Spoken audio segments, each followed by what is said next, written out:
paggawa ng mabuti, minamadali rin. Kung paano minamadali mo ang paggawa ng masama at ikaw ay manggagawa pa ng masama, ngayon nakasumpong ka ng mabuti, huwag kang magpatumpik-tumpik, huwag kang magpadelay-delay, huwag kang magpabukas-bukas. Magkakasumpong mo ng mabuti, gawin mo agad.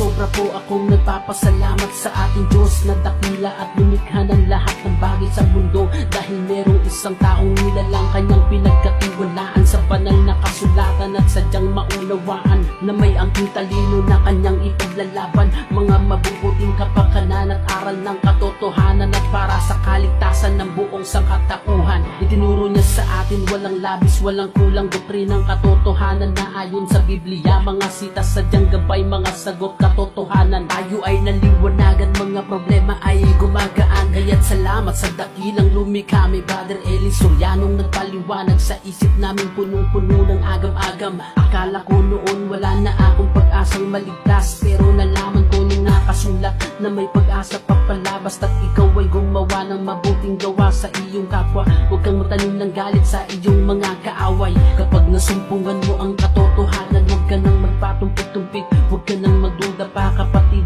dahil ang katotohanan nakasulat sa mga sitas ng aklat ng Biblia upang tayo ay maging malaya sa mga pakiramdam na mabigat. Dahil ang tanging pag-asa ay ang awa ng Diyos sa mga taong nananalig sumasampalataya sa 1,000 taon. Tayo ay may pag-asang magkita-kita, kaya't ako'y umaasa at magpapatuloy sa gawain, magtiis manalangin at humihingi ng gabay sa ating Diyos na ating paglilingkuran. Mga turo at aral ni Brother Eli Soriano nagmula sa ating Diyos. Napakarami kong kaapihan na naramdaman sa mga tao, pati sa gobyerno.